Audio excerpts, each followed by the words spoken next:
Vavaka fiamenana arahanao eto amin'ny andramitra izao sy ny akiradio isaky ny alatsinainy hatramin'ny zoma amin'ny 7 sasany alina ora eo. Vavaka fiamenana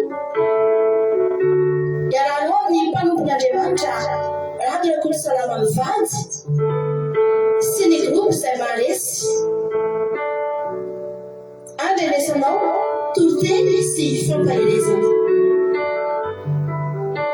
Vavaka fiamenana, vavaka fiamenana. Sambatra izay mbola mihaino aho ka miaro tony mandrakariva eo am-bavahady ary miandry eo amin'ny lambanavaranako. Ny alohan'ny fiamenana amin'ny alina no maso mba hisaisainako ny teniny aho. Vavaka fiamenana, vavaka fiamenana.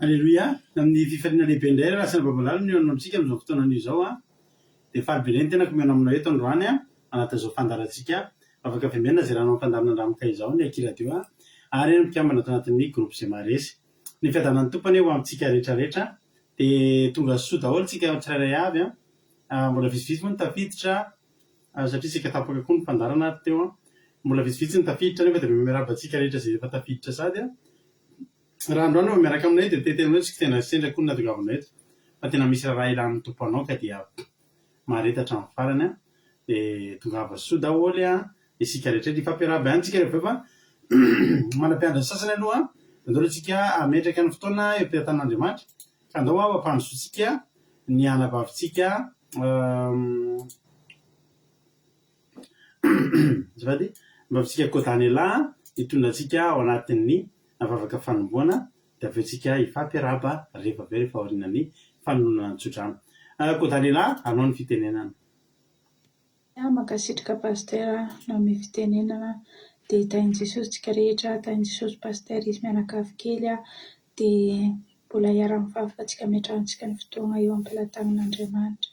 Ry rainay tsara avondrindro mbola fasy dia raha nomeny voninahitra ao izay fa satria mbola nomenao tombonandro izay tsirairay avy ary misaotra anao koa Jesosy mbola niaro anay mbola tafaveriny soamantsara anatin'ny tokantragnonay izay tsirairay avy mbola nomenao hery sy tanjaka ary sady narovanao tena amin'ny lalana tsirairay avy Jesosy nisy ny fanahy masina izay niaro anay tena amin'ny lalana Jesosy misaotra ny tontolo andro izay mbola nomenao anay Jesosy manalo ankehitriny Jesosy malala mbola mifoana sy mibebaka eto anatrehanao raha misy zavatra tsy mendrika izay nataonay mitovy ny fony tsirairay avy izay anatrika ny fotoan'ity androany Jesosy malalo omey fo vaovao hazavao izay rehetra ataonay Jesosy malalo androany dia mangataka ny rano mandrakotra ny connexion anay irako fa miranao Jesosy amin'ny fobeny na amin'ny telefona izay ampiasainay tsy azony devolan-galara ny fotoananay na dia kely aza amin'ity androany ity aoka ny ranao mandrakotra ny lohan'ny tsirairay avy anatin'ny tokantrano mba ho hisy ny fahazotoana sy ny concentré eto amin'ny anaranao Jesosy malalo ny fanany torimaso ny fanany devoly izay mangalatra ny fotoananay dia tsy manjaka eto amin'ity androany ity anao mandrindry ny lailan'izay mpitoritena na ny famelabelarana na ny vavaka firenena na ny fahatsapana Jesosy malalo anao manindry ny lailan'ny tsirairay avy aoka ny fananao masina ny manjaka amin'ity androany ity tsy tahaka an'izay idiranay no voanay eto amin'ity androany ity Jesosy malalo ampaherezo ny tsirairay avy ny tenao dia ho latsaka ao am-pony tsirairay avy hitondra fijoroana sy fitahiana ho anay tsirairay avy amin'ity androany ity dia samby ahery amin'izany teny izay ny mpanompono amin'ity androany ity Jesosy malalo raha koa fa miranao ny tsirairay avy misy saotra indrindra tombo tsara indrindra ao, saotra fanahy masonao. Halleluia, amen. Halleluia, ankasitraka indrindranao nambavikodanina tamin'ny vavaka be dia Jesosy any mafy anao dia mpitombozy tsy fahasoavana hatrany dia mahereza foana amin'ny asan'ny tompo kodanilahy. Na i Jesosy ary Marie-Jo araisino ny fitsodrano re. Ny sodrantsika androany dia amin'ny Samuela voalohany toko fahatelopolo.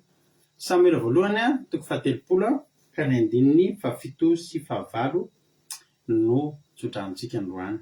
Samuela voalohany toko fahatelopolo ka ny andininy fahafito sy fahavalo amin'ny anaran'i Jesosy namakiko izany. Ary noho Davida, aroy Davida tamin'ny Abiatara mpisorona zanaky Ahimeleka. Masiny ianao eto aty amiko ny efoda. Ilety ny Abiatara teo amin'ny Davida ny efoda. Ary Davida nanontany tamin'i Jehovah nanao hoe enjehako va izany jirika izany? Hotratro va izy?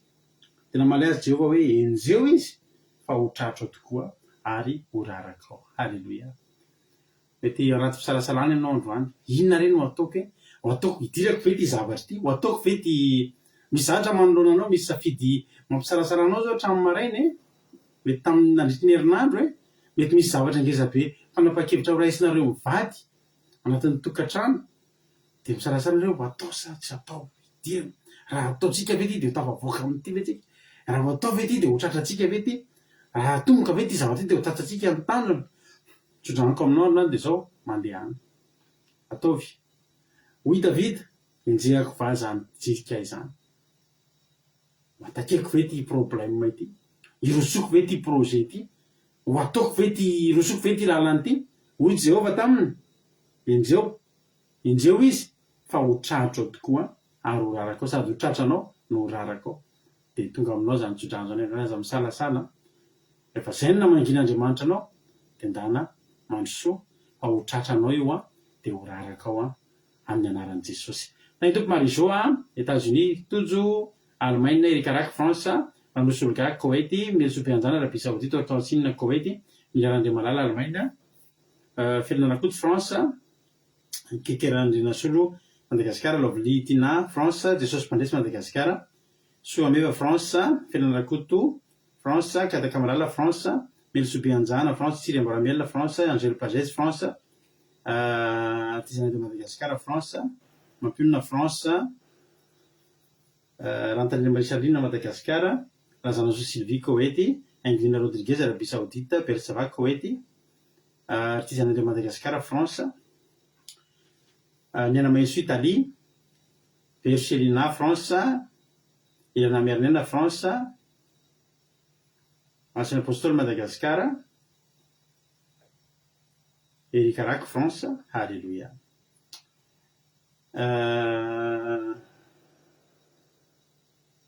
Marina Tiana, Canada. Da iny tompo isika rehetra dia raha iso zany tsotrano zany ho tanteraka amintsika tsirairay avy any izany. Lohatsika emira dia avetsika emitoroteny.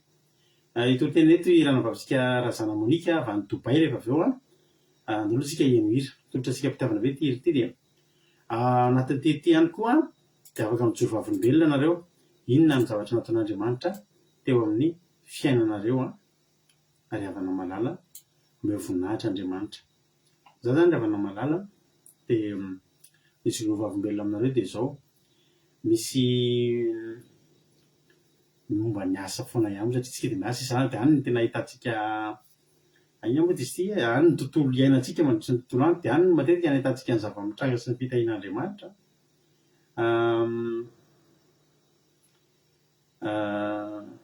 Misy mpiara-miasa amiko izay mitovy asa amiko dia mahavariana ry havana izy mananjanaka mbola kely sady zany hoe efa lehibe ny ankabetsahana efa lehibe efa azo lazaina ho lehibe zany mba mihoatra amin'ny an'ilay mpiara-miasa amiko io.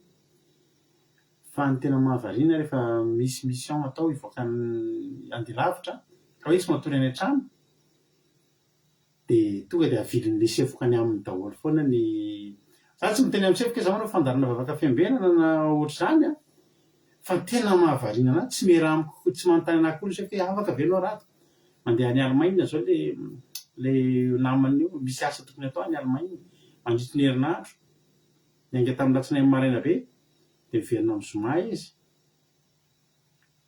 tokony mba farafaratsy ny fandimbindimby fa zao ry havana za tena tao dia arovan'le sefo raha tsy mandeha amin'izany raha dy manana tokantrano tena nefa le namako koa mba mananjanaka izy mananjanaka kely fa ny tena ijoroko avy amin'izany ny fahita-pitiako eo anatrehany to dia le sefoko to dia miaro nisy izy na ny direction mametraka ny zavatra tokony atao ny sefoko to dia mametraka mihitsy hoe raha tsy afaka mandeha amin'izany raha tsy maintsy mody ny vady aman-janany amin'ny alina halleloia dia tena zany raha ny tena marina zany raha tsy nisy fitahin'Andriamanitra dia ty herinandro ty tsy nisy fandalantsika satria naninona satria mety zako indray mba nandeha nakany alavitra be tany misy hetsika atao ny Allemagne amin'izao fotoana izao ny orinasanay dia io namako io ny lasa tany dia zay Jesosy amin'ny saosinao fa narovanao ny alimbavaka ataony rafaka piso aza tiany fa rafaka piso tsika manao alimbavaka aza tiany fa alimbavaka fisaorana sy fiderana isika rafaka pitso somary mitatrizaka kely kokoa noho isan'andro ny fandalina satria tena merivahana ny fiderana sy ny fankasitrahana isika riavana malala rafaka pitso ka dia na iny tompontsika rehetrarehetra zay ny fijonao vavolombelonako ny ianao tsy fantatro inona no azonao ambara ndao miamboninahitra Andriamanitra na iny Jesosy hitodinao ilina Fransa urina ua Kristina c'est-à-dire koa mitoerana misy azy fa dia tonga soa ianao dia dao en'io ratsika dia ity dia zao ny titrany lira izay naharesy tsika moa zany zao tika mbola izay maharesy ny olo to nefa izay naharesy loatatsika zany toetra-pitiavana benareo dia aorian'izay mamakijonao volombelona tsika dia tonga dia hiditra amin'ny tenin'Andriamanitra mino finaritra daholo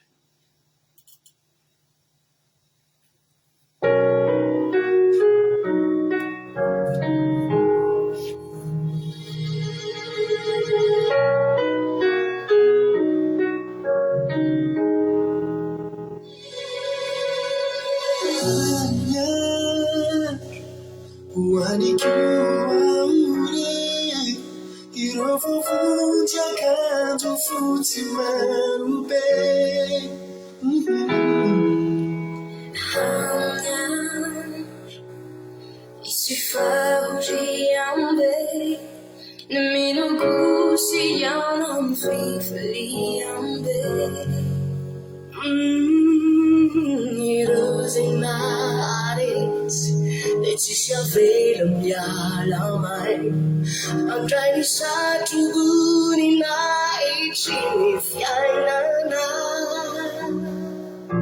Iro isay nares Mumangantaram yazunay Isay vosulatang Libukong fiainana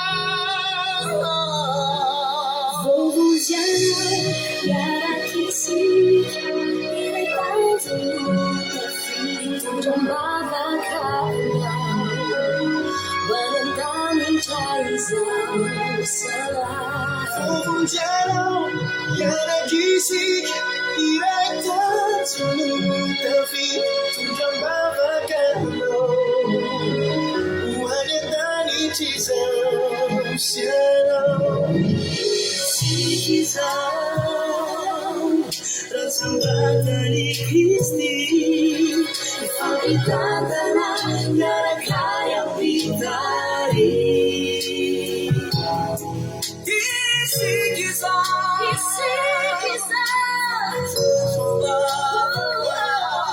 Iaging galit sa Isigurata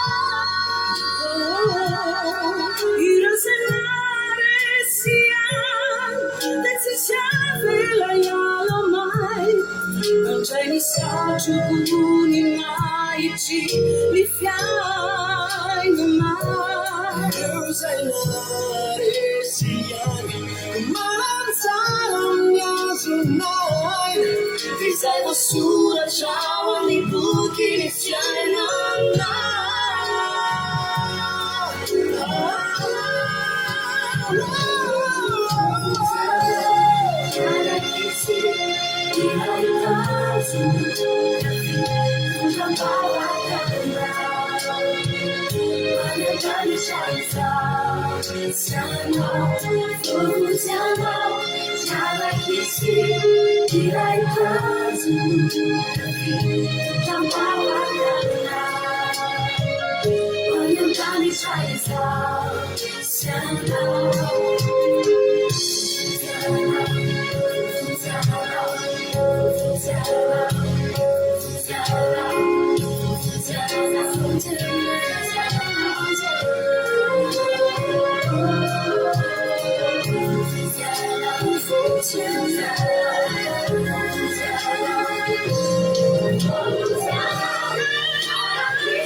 Amen.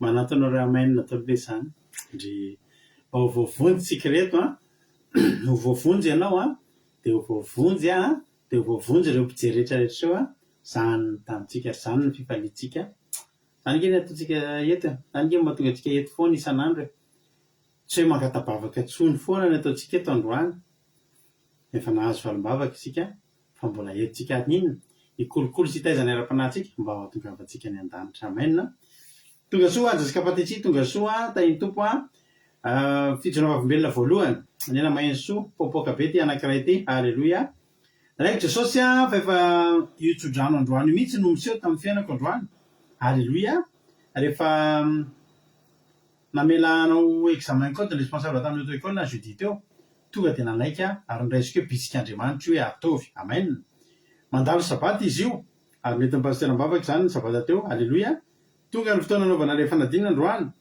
ary nivaly somatsara dia nainy jesosy fa afaka alleloia dia raha sy vinahitra n'andriamanitra rery any a tsara io jesosy io fa andraminy miankina aminy alleloia mankasitraka atsika rehetra fa andeha tondra tomobila zany ena maheno soa avy aty tsy ho ela alleloia tonga dia manaraka ho azy ny conduite alleloia andriamanitra rehefa mamomeny ray dia mamome hatrany farany amen tonga soa very zavara zany monika dobay tonga soa Claude Razaka France tonga soa ihany koa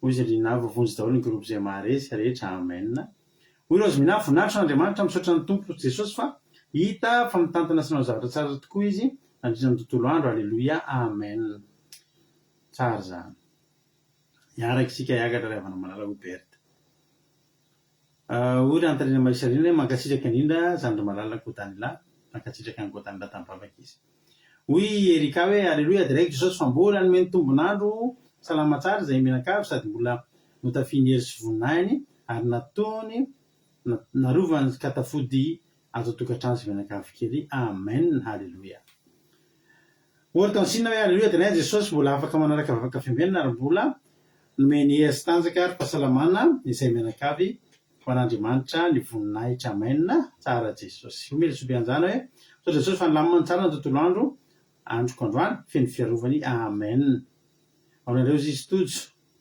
ny tontolo androko androany dia sorako jesosy fa nisy mpiara-miasa tamiko allemand zay dia gaga be za fa tena napetra nosefony za dia manaja be koa izy sady miainy be zay tena ndry direct jesosy malala fa mahita ty amin'ny mpiara-miasa ny ankamaroany manko dia mieritreritra hoe rehefa allemand izy dia ambony foana no ny hafa nampafirinay sady manao discrimination fa le androany tena nakaka mihitsy fa naneritry tena kely izy kely zay izy dia nahafinaritra be ny fiarahanay miasa dia vita vetivety kely ny asa alleloia dia raha jesosy niaro anay menakavy kely sady namin'ny anina zaza ao anay alleloia amen mahafinaritra be zany tojo hoy Angidina Rodriguez vonitsika marina tiana hozy marina tiana Hoy anglinareo dizika aloha dia nay Jesosy vita somatsara ny asa mandrarano rehetra misaotra ny Jesosy tamin'ny zaza rehetra nomeny androany. Halleluia, amen.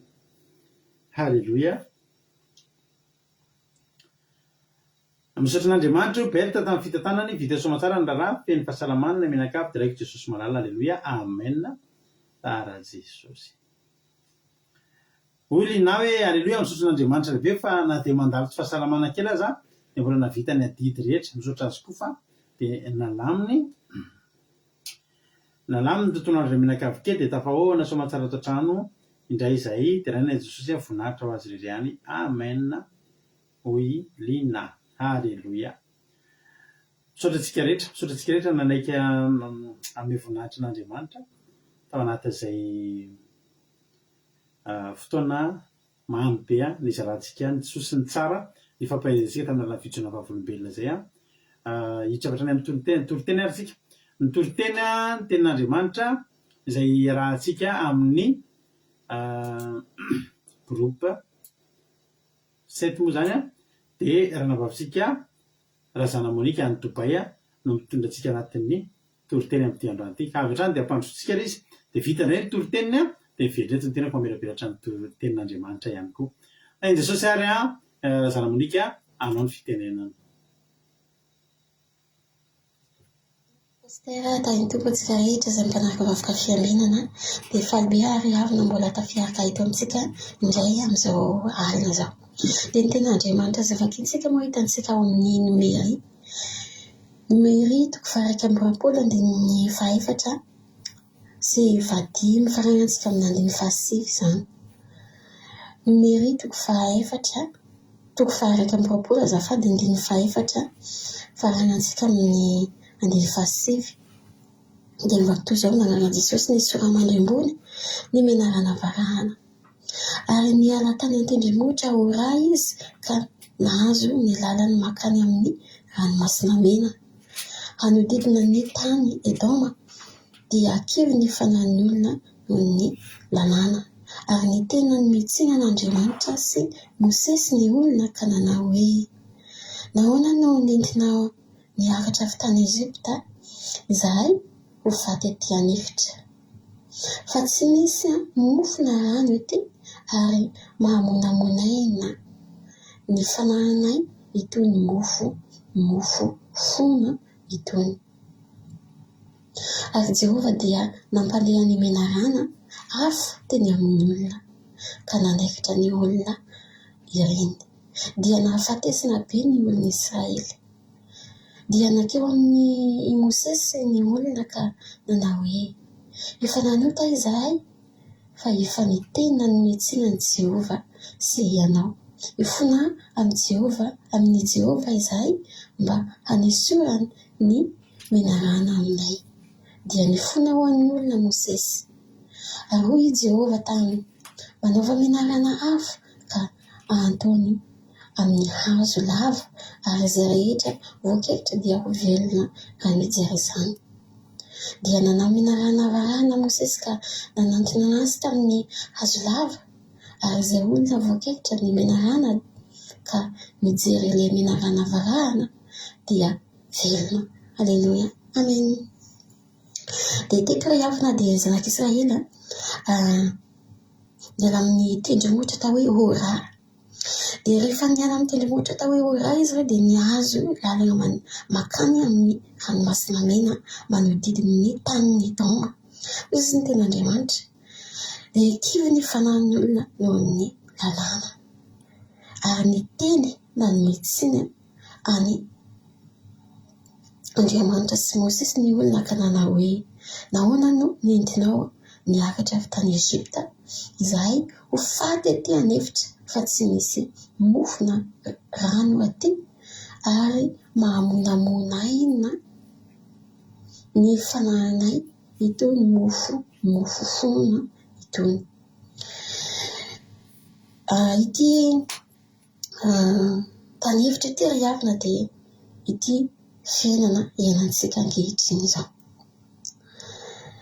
Dia ny olona anankiray rehavina dia rehefa tsy te hitandrina ny didin'Andriamanitra dia tsy maintsy miteny manometsina an'Andriamanitra foana iny tsy ilaigny zany fitandrimadidin'Andriamanitra zany izy izy.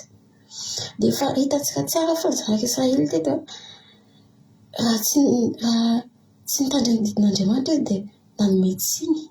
Ary fanomezany tsiny izay nataony tamin'Andriamanitra sy Mose dia nahatonga fandringanana teo amin'izy ireny. Dia rehefa namonomono sy nanome tsiny any Jehovahandriamanitra ny zanak'Israely dia nandefa menarana afo teny amin'ny olona Jehova hanaikitra ny olona ireny dia nahafatesana be ny olona Israely. Nahafatesana be. Dia ity tantara ity ry havana dia fiainana iainantsika ankehitriny izao. Ny menarana dia fahotantsika zanak'olombelona ankehitriny izao. Ny fimonomononana sy ny fanomezantsiny dia efa zao ataontsika ankehitriny izao. Dia na hoena n'Andriamanitra dia tsy maintsy andefa napahan-kevitra amin'ity zao tontolo izao ity handringana. Teto Andriamanitra dia rehefa nanota ny zanak'Israely dia nantezitra Jehova dia nandefa menarana. Dia nahatsapa izy ireny hoe akay noho ny fahotana izay nataon'izy ireny no nahatonga izao fandringanana be tonga tamin'izy ireny dia nanatonga ny Mosesy izy ireny. Nakeo amin'ny Mosesy ny olona ka nanao hoe efa nanota izahay. Tonga sainy zany reto ny olona reto fa noho ny fahotana izay nataony ihany nahatonga izao fandringanana izao. Noho fahotana izay nataony ihany nahatonga fahampitena, faharavana, olana, problème samihafa eo amin'ny fiainany. Dia nangataka famelan-keloka tamin'Andriamanitra izy ireny. Andriamanitsika moa Andriamanitra mpamendra fo dia noraisiny. Ary Andriamanitra amin'izao fotoana izao niza na dia mpamono olona zana raha tonga eo aminy mifona sy mibebaka ry havana dia mbola raisiny. Mbola tsy fotoanany hoe fitsarana zany izao fa mbola mamendra fo Andriamanitra. Hoy izy ny tena Andriamanitra hoe rehefa nifona ho an'ny olona Mosesy dia nametraka didy indray Andriamanitra ny hoe amin'ny menarana varahana. Dia raha ny Jehovahandriamanitra nanao menarana varahana, menarana hafa nahantonga amin'ny hazo lava. Ary izay olona rehetra izay voakaikitra io menarana io dia ho velona raha mijery izany. Natao avo be hazo mba ho hitan'ny olona rehetra. Ary ilay menarana tena manefitra tsy misangy koa ary manam-pozina mahafaty. Ijery teny Andriamanitra tsika amin'ny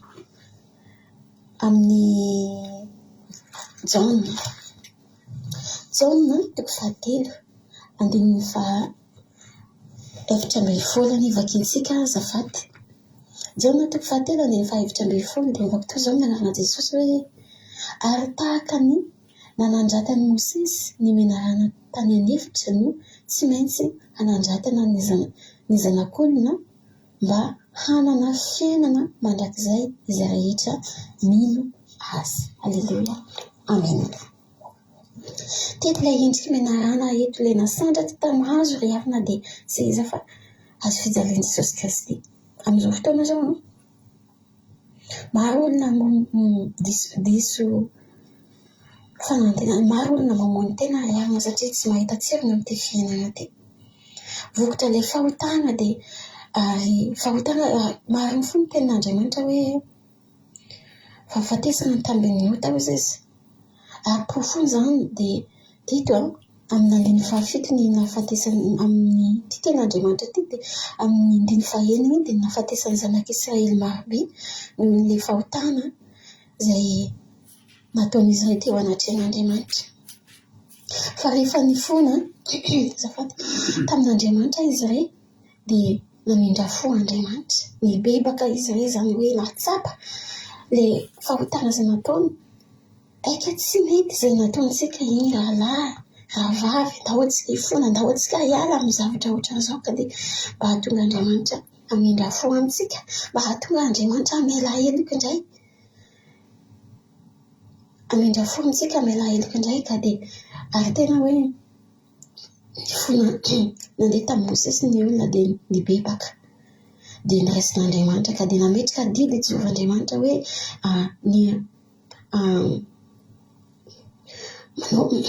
manao famenarana afo ka antaony amin'ny hazo lava ary izay rehetra voakaikitra dia ho velona raha mijery izany. Dia nanao menarana varahana Mosesy ka nanantona azy tamin'ny hazo lava ary izay olona voakaikitra ny menarana raha menarana ka mijery ilay menarana varahana dia velona. Aka le teny mibakitsika tety amin'ny jaona iny hoe Jesosy dia hanome fiainana tahaka ny nanandratana menarana tany anivotra izy izay no tsy maintsy manandratana zanak'olona. Mahatonga ny olona anankiray tsy manana kivy amin'ny fiainana ry aminy satria Jesosy tsy eo amin'ny fiainana. Jesosy izao miteny fa hanome fiainana ho an'izay rehetra mandray azy. Fiainana mandrakizay ry havana no omanin'i Jesosy ho an'izay ny olona mandray azy. Fa banjiny azy fijalian'i Jesosy Kristy raiso izy fa raha anao mahatsara hoe fa sembotra amin'ity fiainana tena manembotra koa ny fiainana izao hoe mafy anie izao fiainana izao ry havana fa Andriamanitra mandray antsika. Mialamy ratsy fanao mialamy fahotana mibebaha dia raisy Jesosy eo amin'ny fiainana dia izy manana fiainana mandrakizay ho antsika tsirairay avy dia voninahitra ny eo an'i Jesosy amin'izany teny izany mino fa misy zavitra azona niraisiny tamin'izany teny izany dia misaotra antsika rehetra tany Tompo. Halleluia. Mankasitraka indrindra anao anavavy lazana molika tao anatin'ilay tenin'Andriamanitra izay nentinao. Jesosy miasa amaly fitianao dia mitomositra sy fahasoavana hatrany dia mahireza foana amin'ny asan'ny Tompo. Halleluia. Tonga soa ihany koa Andrina Suzelle miasobe anjana Idorina Andrinasolo tonga soa daholo isika tsirairay avy. Halleluia. Tahiny tompontsika rehetra. Resaka momba ny menarana varahana resaka rehefa resaka an'izay ihany tsika vao tsy dia ela fa mbola resaka an'izany rentsika androany. Ny tenan'Andriamanitra moa dia raha misy boky tena manan-karena hevitra dia raha mamaky ireny roman ireny ianao dia ny hevitra iny ihany dia na vakianao afaka roa taona iny dia iny ihany no voarainao. Fa ny Baiboly na impiritoriana ary ny Davida sy Goliata, na impiritoriana ny zanak'Adala, na impiritoriana ny ranomasina mena, na impiritoriana ny menarana varahana dia misy hevim-panahy hafa foana raisitsika anatin'izy ka dia misaorantsika an'Andriamanitra izany. Nomeritiko fa raika amby roapolo andininy fahasivy nomeritiko fa raika amby roapolo andininy fahaefatra hatramin'ny fahasivy no vakitsika. Misaotra lazana molika Jesosy hamaly fitily mitombozotra sy fahasoavana hatrany any ianao. Halleluia.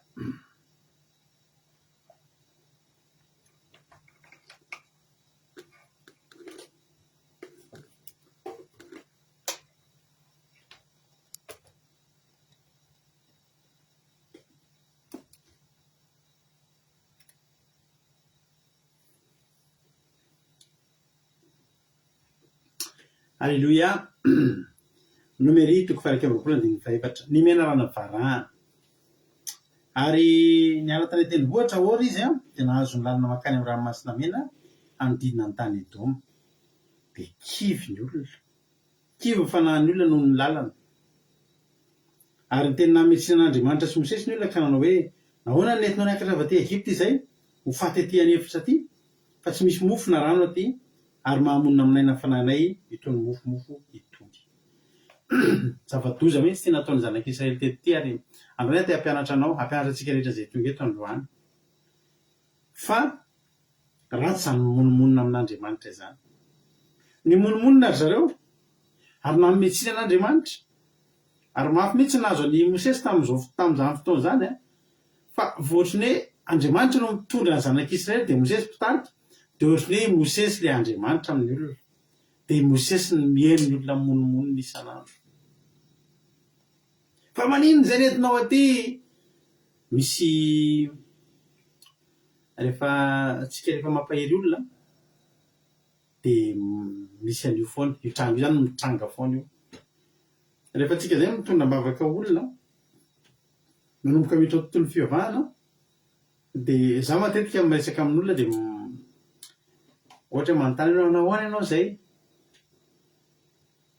dia ohatra ny tehiteny zany ny olona ndraindray manao hoe ohatrany hoe voameny ratsy indray rehefa mivavaka dia matetika manontany ianao dia ohatrany tian'le olona tenenina aminay tsy takory izay vokatry le izy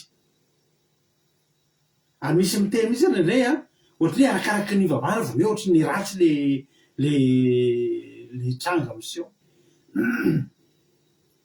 Zao ravana malala ny zanak'Israely a avy nijaly andevo mandritra ny 700 taona zany hoe be dia be tamin'ireo olona ireo zany génération anankifiry zany anankiefatra zany raha kely indrindra raha ela velona ny olona génération efatra zany raha kely indrindra fa ndao ataontsika génération 5 anatin'ny génération anaky 5 zany raha misy olona le velona 90 taona zany moyenne dia génération 5 zany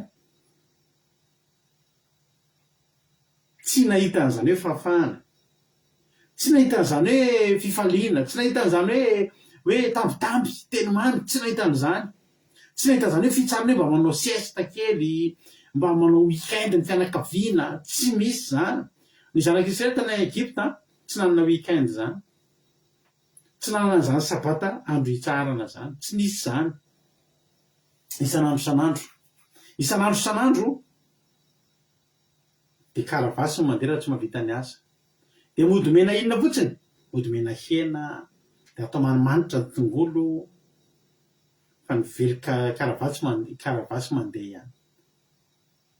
Rehefa niaraka tamin'i Jehovah indray zanak'Israely ny karavasy tsy nisy intsony, ny teny mahery tsy nisy intsony, ny kibay tsy nisy intsony, ny mifomaraina be tsy nisy intsony, ny fitototoana tsy nisy intsony, ny avitsaina tsy nisy intsony, fa zavatra roa ihany no tsy nisy: hena sy tongolo. Inona no tianao ianao ny ampisafidianiko androany? Hena sy tongolo manitra be, tena hena saosy, tena hena ritra miaraka amin'ny tongolo, bœuf aux oignons, tena ohatran'ireny anaovan'ny sinoa azy ireny mihitsy.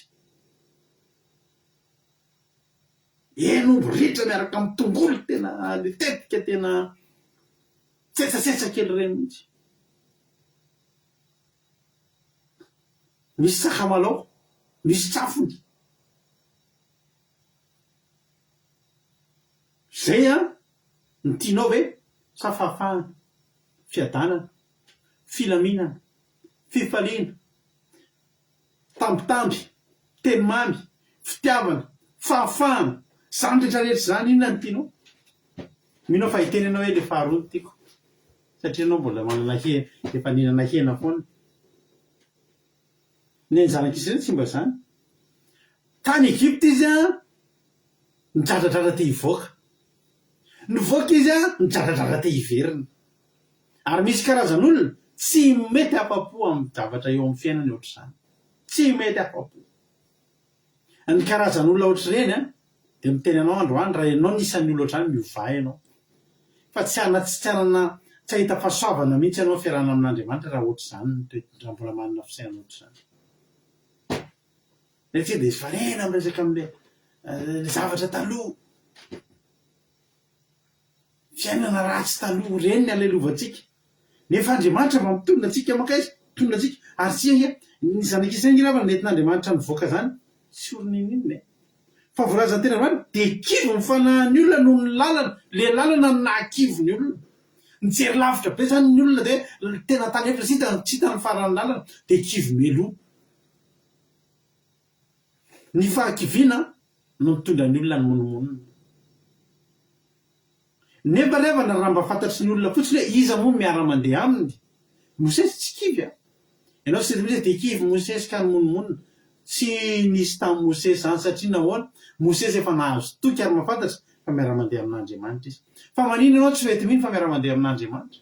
Fa manino ianao tsy mety resy lahatra fa hoe miara-mandeha amin'Andriamanitra? Kivy ny olona noho ny lalana tsisy fahavalo a tsy hoe nisy namony na hoe fa kivy ny olona noho ny lalana. Iza ny olona tsy anana lalana le? Iza ny olona tsy manana lalana le? Zany hoe makany ambanivohitra zay taloha mba nanao skoty de ny skoty matetika mandeha tongotra lavitra. Fa zay ravana taloha mandeha manao skoty de misy an'le olona any ambanivohitra any mitaro-dalana hoe aty ny lalana manitsy. Fa io olona any ambanivohitra any mandeha ohatry ny mandeha tsotra fotsiny fa vetivety kely de re lavitra ianao miazakazaka kely foana anao manenjika azy.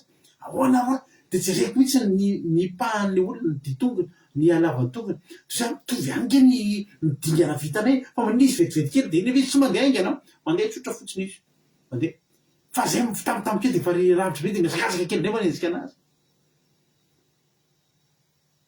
Ravana malala kivy mifanahin'ny olona noho ny inona noho ny lalana. Misy arangely olona mandeha misy olona avangany foko hafa mandeha lavitra be fa tsy miaraka amin'ny Jehova. Fa ny zanak'Israely nge misy lalana le fa miaraka amin'ny Jehova samy hafa nge zany.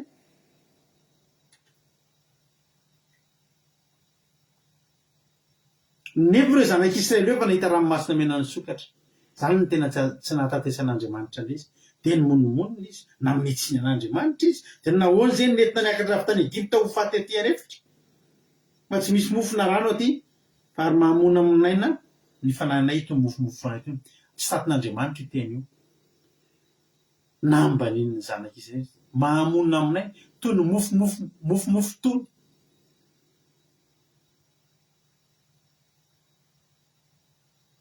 Soatranareo nareo fantatry fa mifidy an'le faharoa daholo nareo fa afahana sy tambitamby sy teny mamy. Alleloia. Fa zanak'Israely tsy zany. Misy olona ngiravana mifidy hijaly.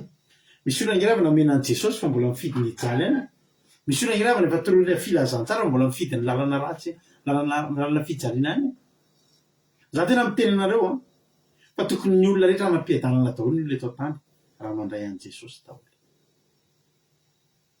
Raha Jesosy daholo ny ampon'ny olona rehetra milamina ty zao tontolo zao ty. Tenaiko anao zany. Ary misy fisarana eto ambony ty tany ty. Raha Jesosy daholo ny raisiny olona. Tena metsy ary nambaniny amin'izay. Tahaky ny ahoana ho ravana ny fifaliany zanak'Israely tamana voalohany zany. Midikany hoe mana de inona nge itony? Tsy fantatra hoe avy aiza. Mihinana an'izy ianao tsy fantatra hoe ahoana ny mipreparena zany. Inona nge itony tsara nge ravana zany mahana zany. Fa ekele zavatra tsara iny mivadika fimonomonona de hoe mahamona aminay itony manamana foana itony. Bokiaro Jehova. Eny ary. Lord Jehova fa alefatsaka menarana afo nareo. Tena de miasa nisy menarana. Eritretinareo hatramin'izay mandeha ny zanak'Israely.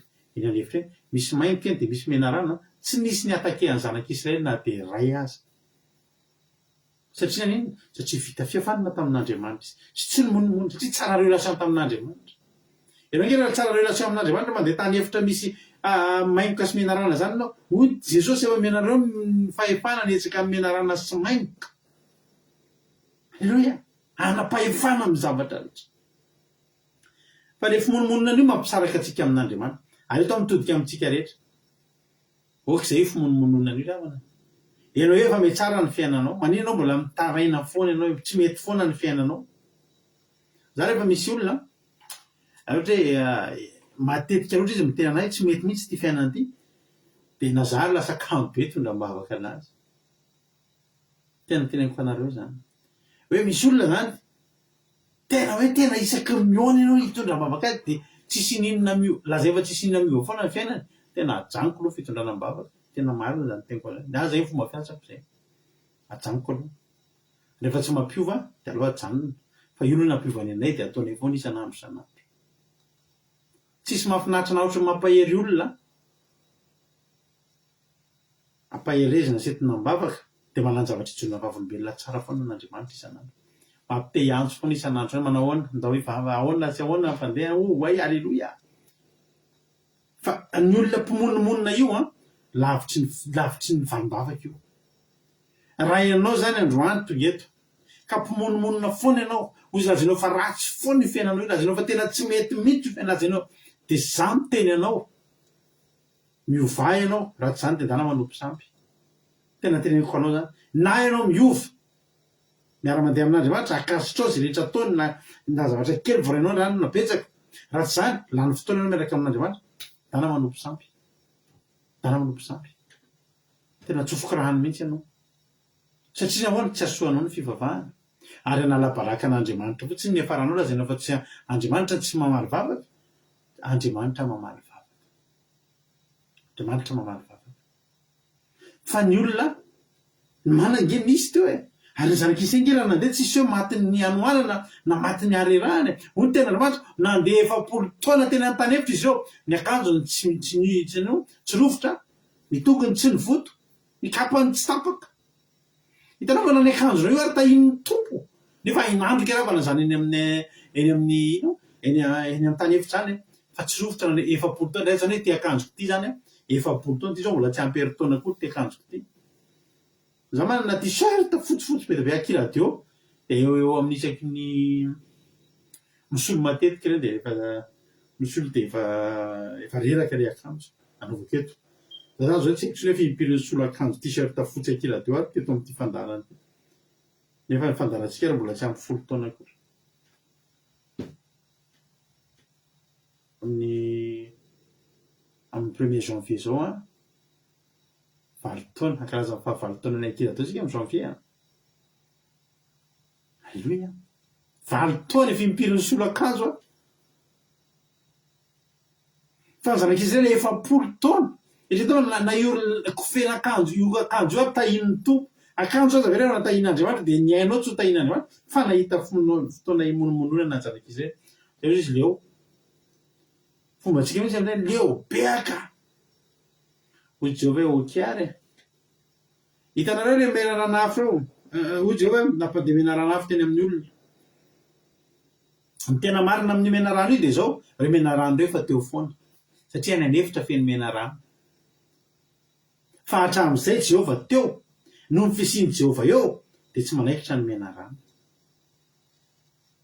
fa rehefa nymonomonina ny zanak'Israely tsy hoe Jehova tsy ny nampandeha mena rano fa Jehova fotsiny miala kely aloha tena anapahefana ny mena rano tena naikitra ny mena rano zay ngy io reo a na alefan'ny Jehova reo na tsy alefan'ny Jehova fa te hanaikitra foany reo fa mahatonga reo tsy tafanaikitra hatramin'izay satria Jehova mampahita sitraka ny zanak'Israely rehefa eo Jehova eo fakasitrahana azafady de tsy manana anjara zany ny mena rano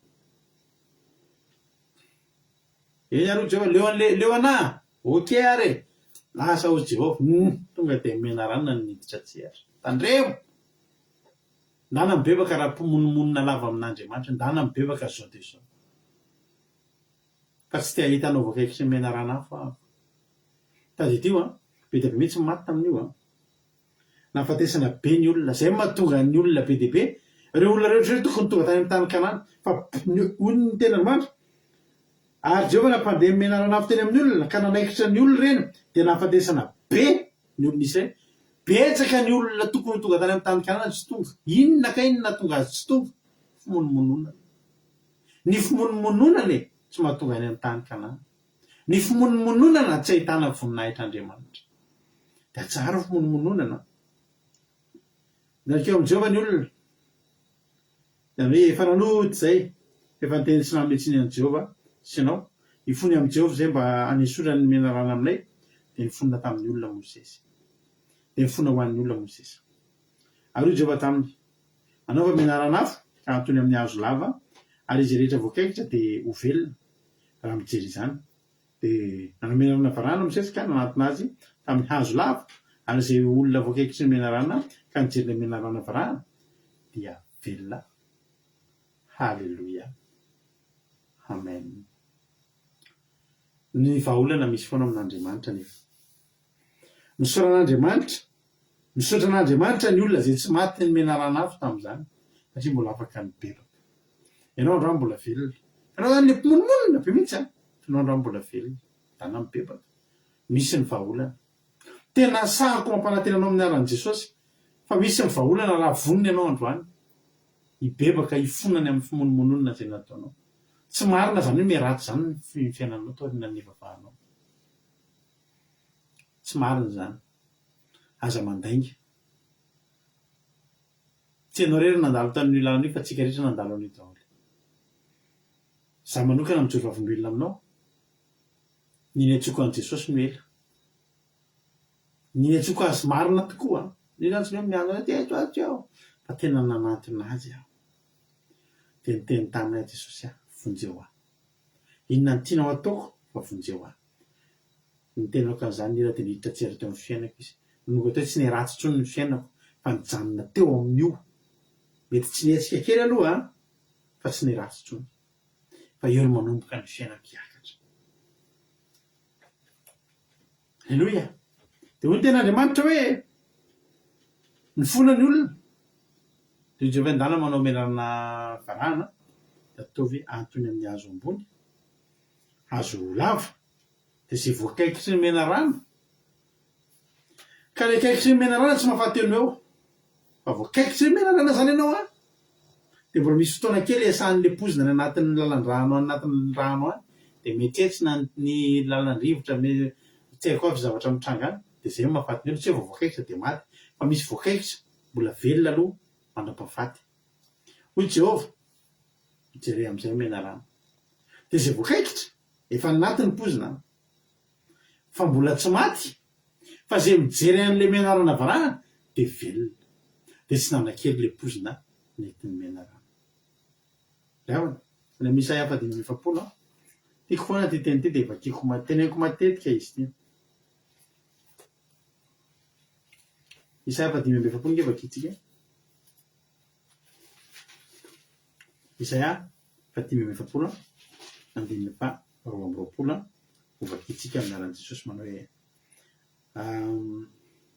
mijerea dia voavonjy ianareo ny vazantany rehetra fa zany Andriamanitra ka tsy misy hafa mijerea dia ho voavonjy ianareo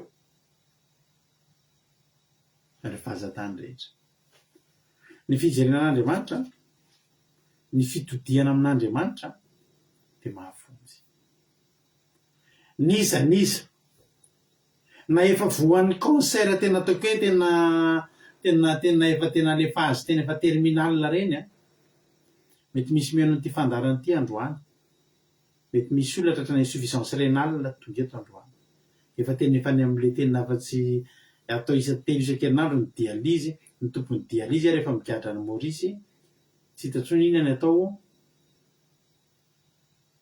misy azo atao mijery an'i Jehovah Andriamanitra zany tena mitsahako mitenareo fa raha misy olona marary mafy amin'izao fotoa zao efa any amin'ny réanimation mbola mahatsiaro saina fa tena hitodika amin'ny Jehovah izy dia iezeka nge ohatr' zany lavany efa tenenina zao mihitsy neny ezeka fa didy mivoaka mihitsy hoe raha zao ny fianakaviana fa ho faty ianao fo izy ezeka tsy manaiky an'izany Jehovah todika tany amin'ny rindrina izy mbola ny fandahatra tamin'i Jehovah izy Jehovah tsarovo monina andehanako teo anatrihanao hoe zany moa Jehovah mifona Jehovah inona ny tsy nentina ataoko hoe ampio ahy tanandreo zy Jehovah miverina mantsy ny Isaia asio ampim-panaviavy ny felona dia aloha izy ho velona ampio 5 taona alleluia misy olona eto andray an'izany teny zany misy olona eto ino an'izany misy olona eto ampiana 5 taona ny andrena nefa olona tokony tsanatria efa lasa amin'ny terinandro ty mino an'izany ve nareo banjina le menarana varahana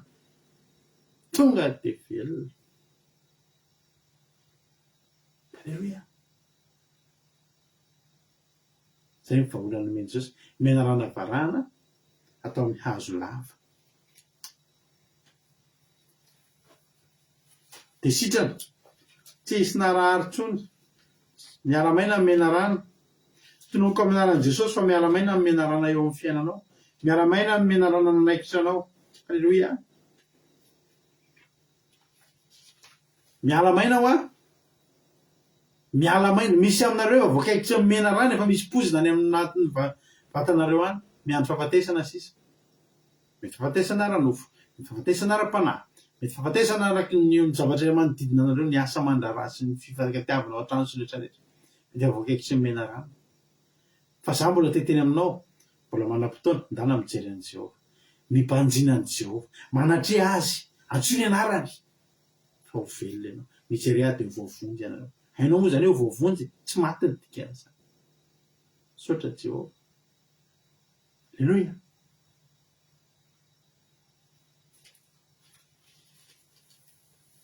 zao tamin'iny dia velona ny olona dia tsy sany monomonina tsony tsy sany monomonina tsony zao anefany mbola nisy samy monomonina ay taty arina satria zanak'Israely dia fatrapo-monomonina fantatrao na tonga zanak'Israely mbola samy monomonina satria io menarana varahana io nanomboka teo dia nitehiriziny Mosesy atao lasa ohatry ny entana fetiny isan'andro ohatry ny fanaka fetiny isan'andro isaky n'aiza n'aiza le zanak'Israely efa maty Mosesy le menarana varahana mbola atao amin'ny zanak'Israely zao zava-doza lasa nivadika sampy ho an'ny zanak'Israely menarana varahana io zany hoe eo zany menarana varahana dia zay monomonina rehetra dia kakery menarana dia nijeren'io dia velona dia tao ireny lasa fahazarana mbola samy monomonina any ny olona dia voatady ho tonga menarana dia mijery an'io dia velona dia lasa io zany nitokin'ny olona lasa io menarana varahana io tokin'ny olona voalanjaka Ezekia ndreka efa kitsika kely nefa rano io menarana varahana io mpanjaka faharoa toko fahavalo-ambin'ny folo anareo izay mbola tsy nalala inona kely nefa rano io menarana varahana io mpanjaka faharoa toko fahavalo-ambin'ny folo mpanjaka faharoa toko fahavalo-ambin'ny folo andininy faefatra andininy fatelo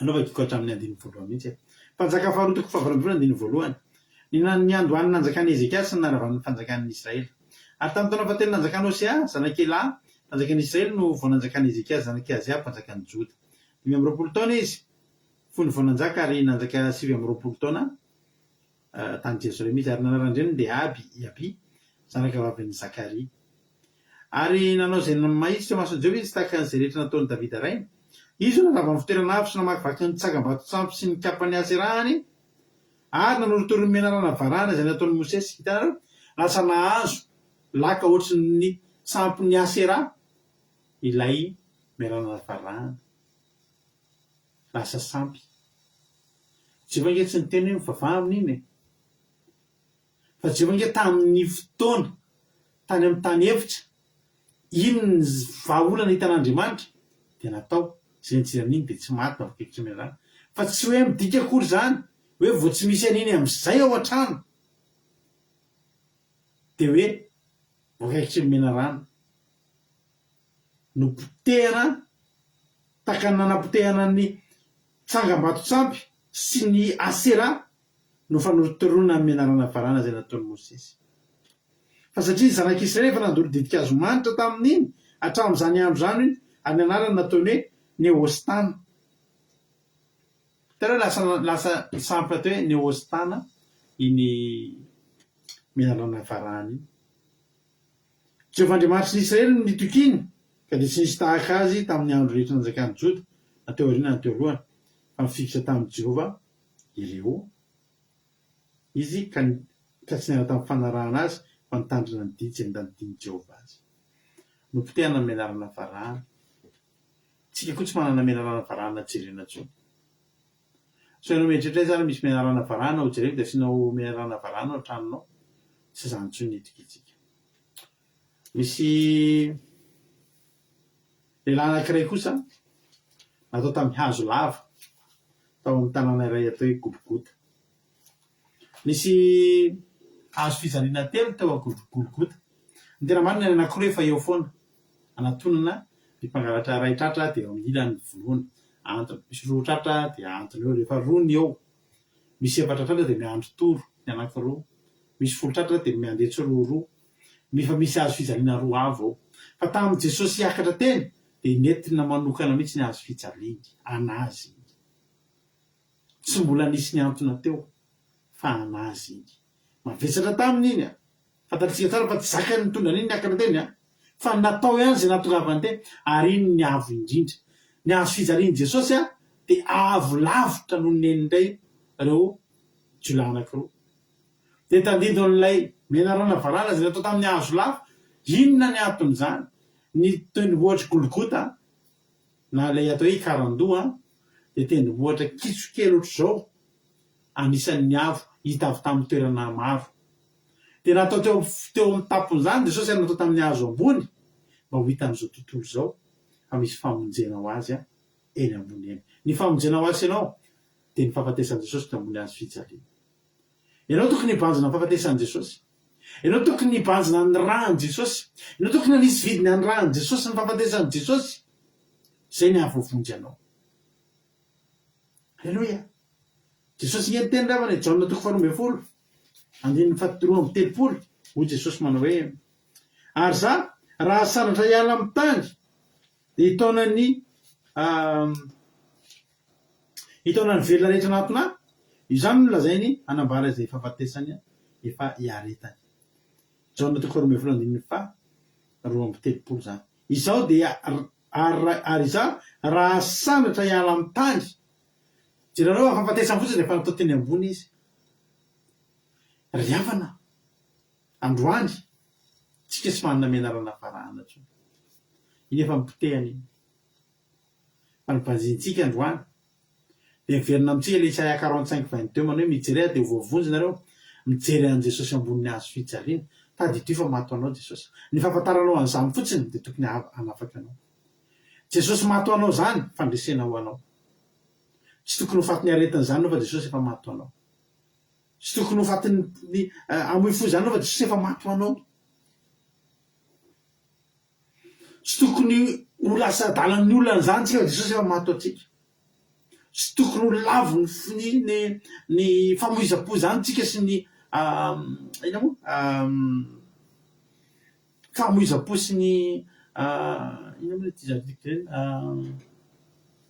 ny olona mivary lavo reny fa Jesosy efa mato atsika le hoe mibanjina zany eto a Jesosy efa tsy ambony hazo fijaliana tsony Jesosy efa ny an-danitra manjaky fa le hoe mibanjina eto mijery tadidio fa efa mato anao Jesosy tsy possible ny hoe matomato foana zany efa nisy mato anao le sarobidy indrindra nefa mato ny solo anao fantanina foana mperaka amin'io hoe mato anao Jesosy fa mifantanina ianao ve velona sa maty Jesosy maty mba havelomanao dia fantaniko velona ianao zao sa maty fa maninona ny fiainanao no maty fa maninona ny fiainanao tsy mandroso satria anao tsy nandray fahafatesan'i Jesosy fa za dia teny aminao androany aza vela mifatifaty foana Jesosy mba mandraisany tombony mba mato anao izy votain'ny tompany antsika rehetrarehetra antoka efa voarainareo ny afatra androany dia mirary soa atsika rehetrarehetra iny kontoko rado akiradio tonga fotoana fizarana fahatsapana izary no manam-paniriana izara-pahatsapana dia to dia afaka miantso ny konty manantso na messenger izy mazava ho azy dia ampidirina mizara fahatsapana ianao dia hotahin'ny tompo mato anao Jesosy tokony amina fiainana mahafinaritra ianao hotahin'ny tompany ianao dawary izy ary niditra voalohany izara fahatsapana voalohany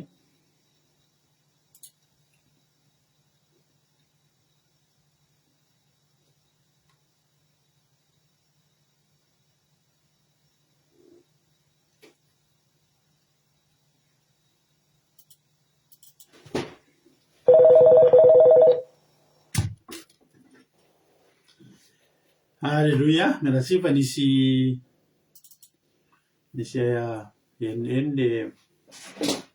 le appel ndao ary tsika aloha ary apiditra olona manaraka tsika apiditra olona izoro izara fahatsapantsika rehefa ao ary raha latojo dia minanao fitenena inona ny azonao ambara inona ny azonao lazaina tojo Jesosy daholo itsika rehetra dia mankasitraka pastera na amin'ny fitenenana dia misarapetsaka anareo mianazata amin'ny torotena fa nampaheritra dia nagasy ny voalohany voaraiko aloha le hoe tenen'ny pastera misafitiana nareo hoe tena matsiro ve dia tena matsiro tokoa raha ny marina ary fanaovanareo anazy any amin'ny buffet aleoko fiadanana, aleoko teny mamy, aleoko fahafahana toy izay hoe sakafo fotsiny nefa voafatotra. Dia aleo fahafahana tsara. Dia nakasika anako ilay hoe efa tefona ihany reo omena rana varahana reo reo omena rana manaikitra reo fa rehefa Andriamanitra no mba zanaka Kristy rehefa mbola nanana fifandraisana tamin'Andriamanitra izy dia voafy foana, fa rehefa menomenona amin'izay izy miala fotsiny ny tanan'Andriamanitra dia nihinana azy amin'izay mena rana. Izany hoe aleo miankina amin'Andriamanitra. Dia ilay teo koa ilay hoe lasa natao zanaka Kristy lasa sampy ilay mena rana varahana satria lasa nanaroatra izany izy dia manota ihany dia mijery mena rana fotsiny dia nanota dia lasa ilay mena rana ny kinany, mena rana varahiny. Fa aleo Andriamanitra ny kino dia tsy manao sangisangy miara-panahy. Alleloia. Dia nakasikana fahaefatra ny hoe Jesosy mena rana varahana io dia mila mibanjina an' Jesosy tsika, mijery an' Jesosy foana tsika, manaiky antsika hoe Jesosy mahatao antsika dia tsy hoe tokony ho velona fa tsy tokony ho faty intsony. Fa misy olona mba Jesosy mahatao azy nefa izy mbola maty koa. Fa tokony ho velona antsika. Alleloia. Tsy dia Jesosy rehefa mbo maty antsika. Etain Jesosy tahory. Halleloia, mankasitraka indrindra anao Lalatojo tanatin'izay fizarana fahatsapana mamy be izay. Maromaro ny mpizara fahatsapanao halleloia. Mareta kely nareo fa maromaro ny mpizara fahatsapana ao. Halleloia. Ndao ary piditra olona manaraka indray ary tsika. Izy indray ary no manaraka ao raha ohatra ary efa tafiditra ao dia tahiny tompo ary marina ty anahy. Inona ny azonao ambara androany, inona ny azonao lazaina? Eo tahiny tompo pastera mahitsy azafady. Maheno tsara. Ia, mankasitraka anareo mianadahy maka hery teny andrany tena nakasika an'andrany. Misy olona misafidy lalana tsy miaraka amin'ny Jesosy na dia efa tory izao hoe efa eto ny lalana mety fa dia mbola leony ihany tsy mino an' Jesosy dia efa aleo manaraka mahakasika anay hoe mampisaraka antsika amin'Andriamanitra ny fimonomonana ka lasa tsy ohatran'ny hoe tsy tafiaraka amin'Andriamanitra intsony isika ka lasa ohatran'ny hoe voakaikitra ny mena rana, lasa hoe tsy mahita ny voninahitran'Andriamanitra. Fa rehefa ohatra hoe ianao monona dia aleo very mibebaka amin'Andriamanitra dia ny fitodiana amin'Andriamanitra n'iza n'iza izy na voa kansera na manao dialyse isan'andro ka mitodika any amin'Andriamanitra fotsiny lasa velona indray dia aleo mitodika any amin'Andriamanitra dia mankasitraka anareo mianadahy rehefa mibanjina n'Andriamanitra, mibanjina ny azo rehefa fahatarana fotsiny hoe Kristy tsika rava daholo ny olana rehetrarehetra.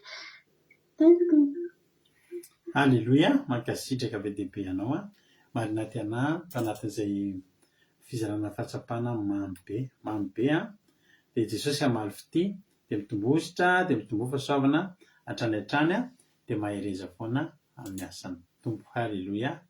Mampiditra olona fa manaraka indray tsika aso aloha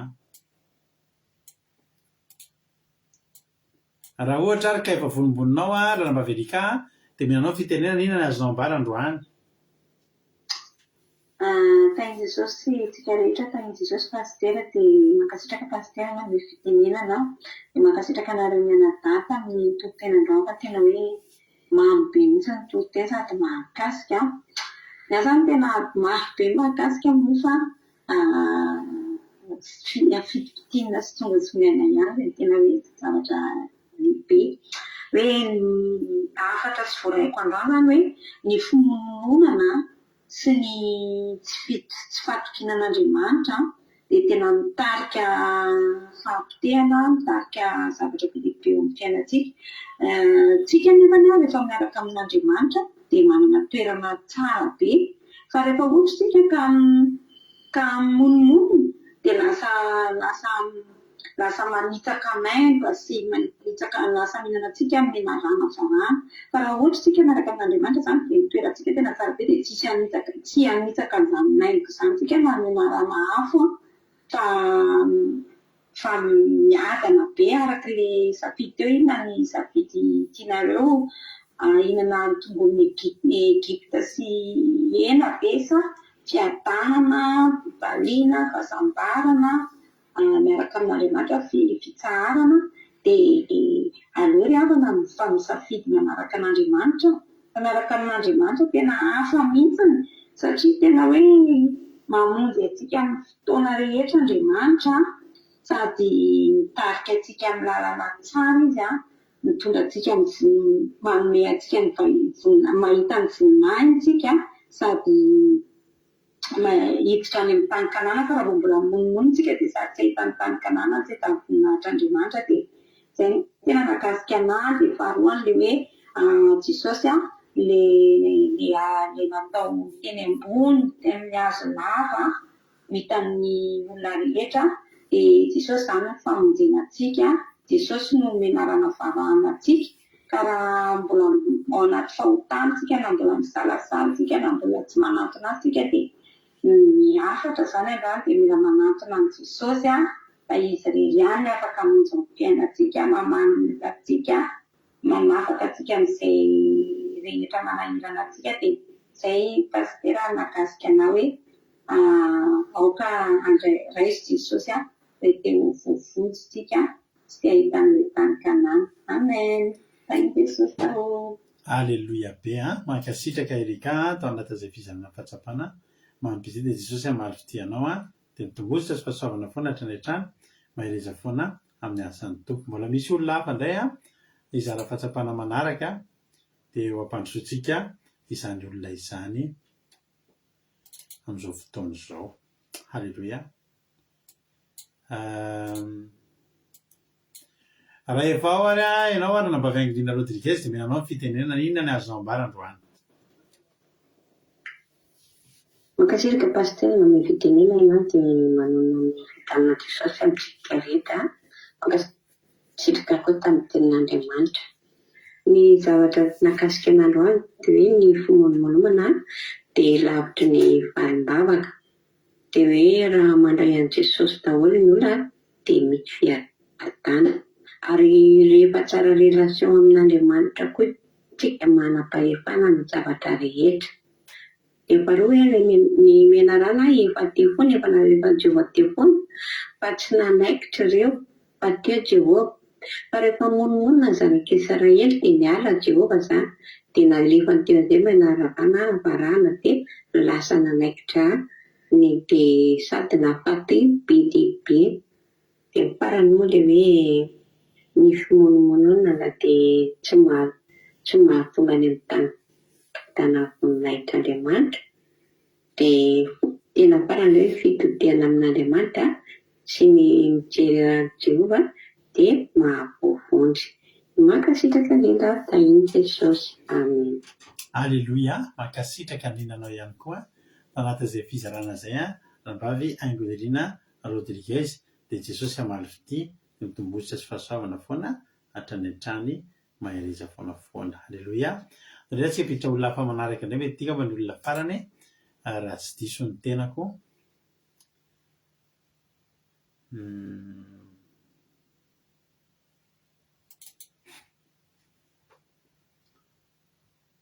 Halleluia.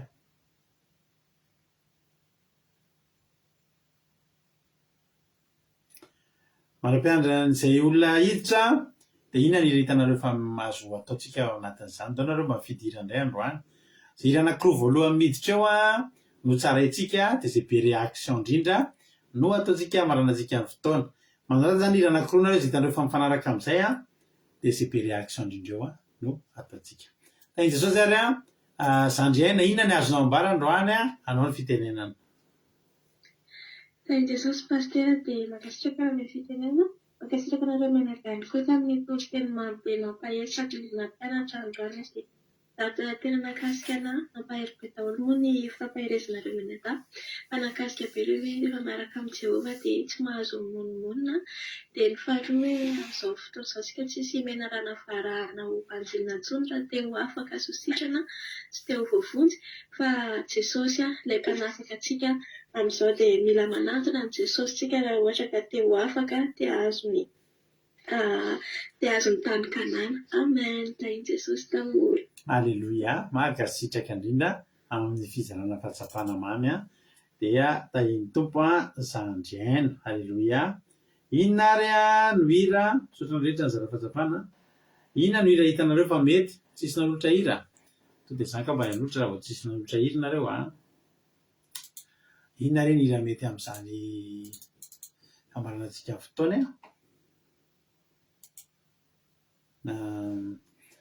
inona moa zany no mifanohatra amin'ny hoe monomonina izy ary ny afaka mamaly an'izay fanontania izay inona ny toetra mety hoe mifanohatra amin'ny fimonomononana raha nareo mahita dia izay ny ambany ataontsika ny hira ahoana ozy nareo alleloia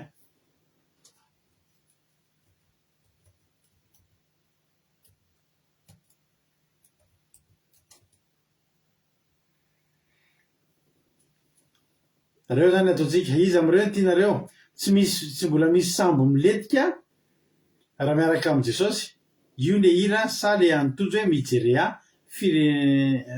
firana Jesosy mamonjy sa hoe makasitraka any marina ty anahy asy réaction ary reo a izay be réaction indrindra am'ireo a no ataontsika hira alleloia misaotra anareo mangina makasitraka makatelina milama makatò zany a fa nohatra daholo a amin'ny fimonomononana izy am'ireo ary a no tiantsika andao tsaraina ary ny hira inona ary a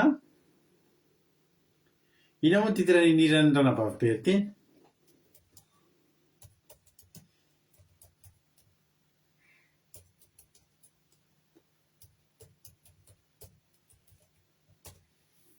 ohatrany tsara tokoa iny hira iny inona ny titrany hira iny tsy mbola misy sambonletika rehefa miaraka amin'i Jesosy ianao amim-pinokana enkedona zavatra rehetra ny atao inona no mampinona ny titrany hira iny le hira efa le tonony tsy tadidy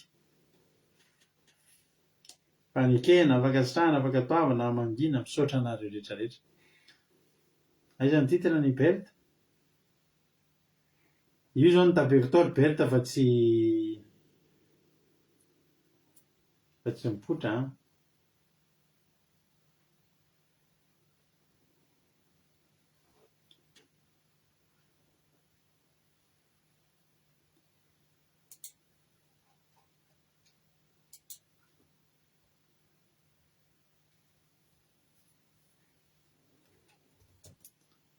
zany hoe ary iny tapeko dia mbola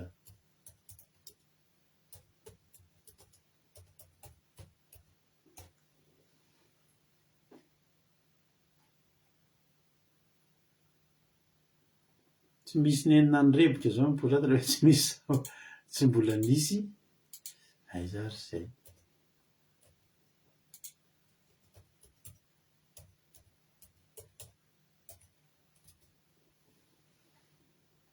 tena tapeko raka izy ity fa tsy mipotra le hira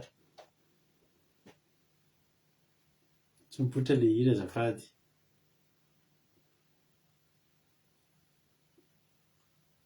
tsy maintsy tafita saotra Jonathan zay le izy tsy maintsy tafita fa tsy maintsy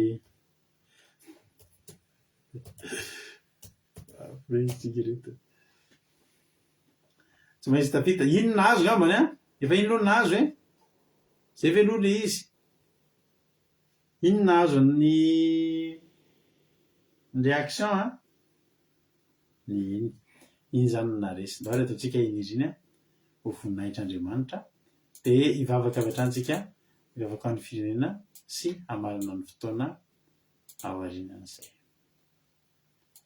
no finaritra daholo a misaotra ny ranabavy Berta nangataka nyity hira ity a Jesosy hamaly fidianao meno finaritra tsy mbola misy sambonletika rehefa miaraka amin'ny Jesosy ianao tsy mbola misy asina tsy sava rehefa miaraka amin'ny Jesosy ianao ka tanony finony fanahikidona ny zavatra rehetra atao fa ny tanjona dintratrarina aminao dia izao tsy maintsy tafity anao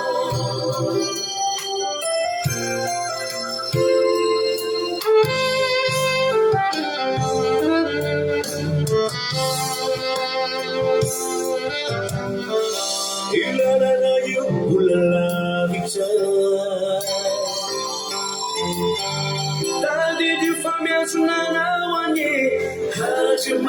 anitra azavady amin'erinao zany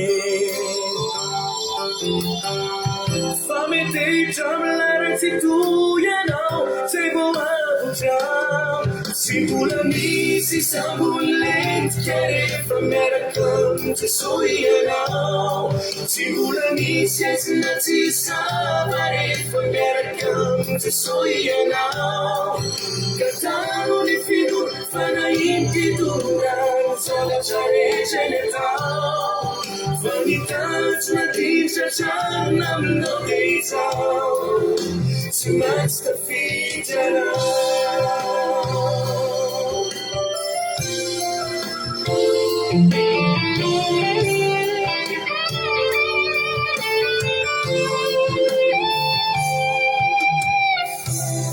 aza mipirika etsiro efa eo akaikina eo anye lairaitsy to saizay fona fagagana nataonye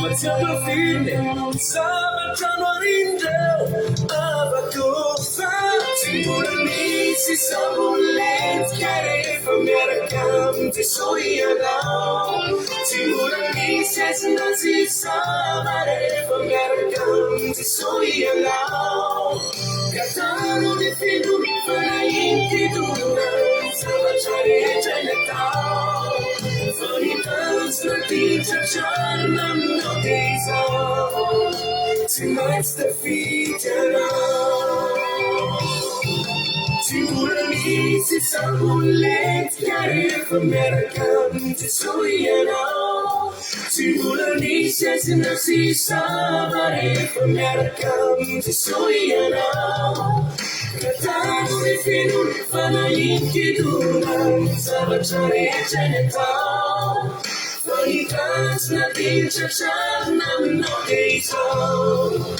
tsy maintsy tafidranao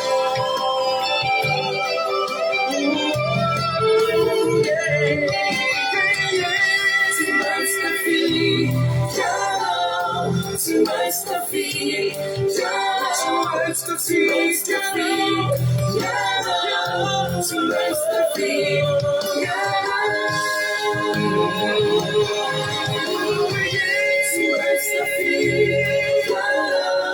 to my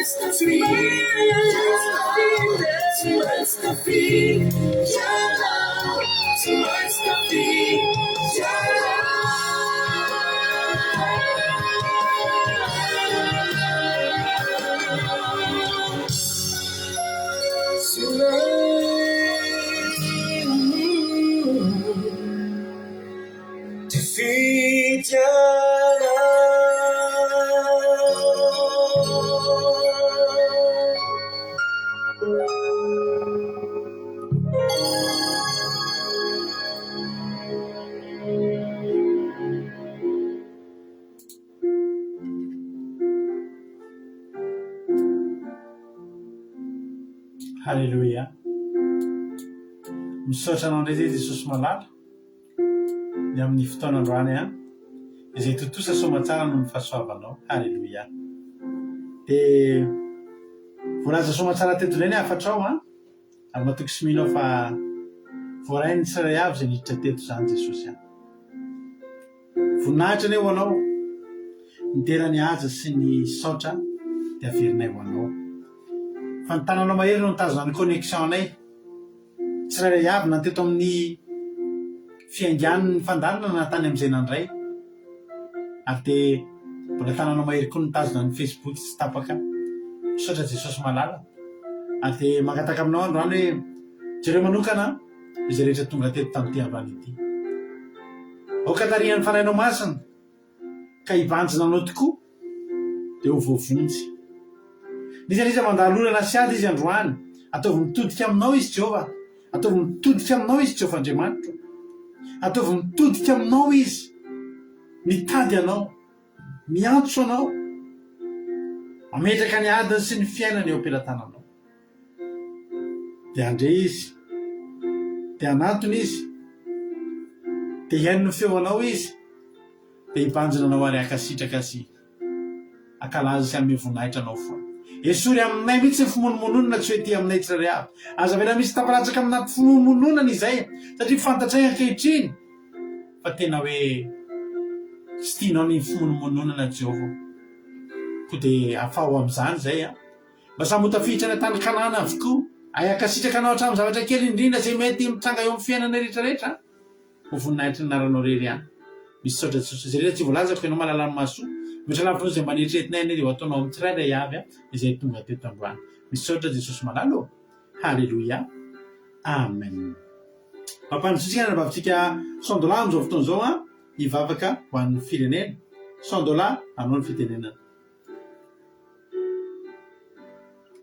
Alleluia, katika pastora na mifitenina ya roho katika mzozo hadi mapokeo firenena sio bande mantara ile arandiro sasa tundira na sisi wala hapo kanien tena sana naran apa yeri na zeno tena kwa ndio ndio so na ni anonda ndio bande manto ribaze sisi mara tete tarehe kunai mara de anwani ande klasania apa fanda tane ai safi zae we inana ina singul safi lefa safi zemba wasamba wana nafia dande sisi Aloriano kan algawani mzani si adana sana sana kan bisa kaf mati udah cuma hafa kanai aya nomi cuma hafa kanai malah pinaro neri tadi kipam senano sinawi ayang kasih tekano suruh babane sina nani mununa neri mas nanti nambuz dari apa nanti kanan main kasih kano nanti nambang nano sempir namo desawa sendiri kano kami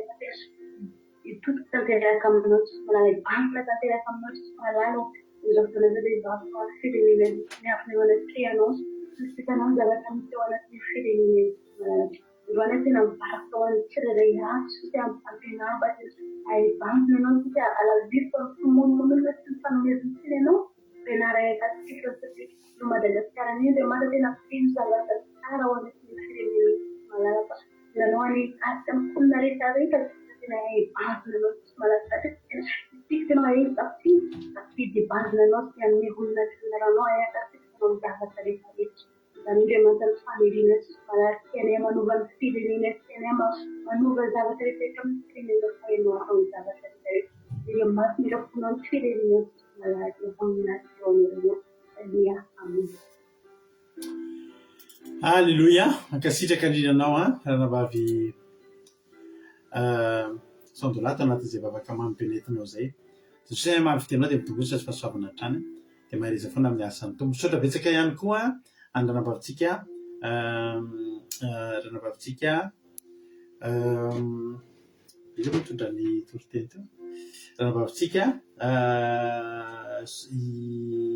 ranavavy Mariette razana Monika mitondra ny tenin'Andriamanitra dia misaotra betsaka ihany koa andranavavy Kodaniela tamin'ny mivavaka fanombohana misaotra anareo rehetra koa izay nizara fahatsapana dia misaotra anareo izay tonga niaraka taminay teto dia Jesosy maro fitehanareo rehetra dia mitombo fahasoavana hatrany ho tahin'Andriamanitra ane raha mbola sy tonga amin'ny rahalandra Jesosy ka tahin'ny tompo firenena soamantsara dia raha pitro tsika dia efa eo neto amin'ny sivy sasany mampatoka izany dia afaka amin'ny akiradio foana ianao akiradio point radio1 afanao meny nonjapeo akiradio misy toriteny saky ny adiny telo amin'ny ray amin'ny efatra amin'ny fito amin'ny folo maraina amin'ny ray amin'ny efatra amin'ny fito amin'ny folo ralina samy tahin'ny tompo daholo raha pitro antsika aminana amen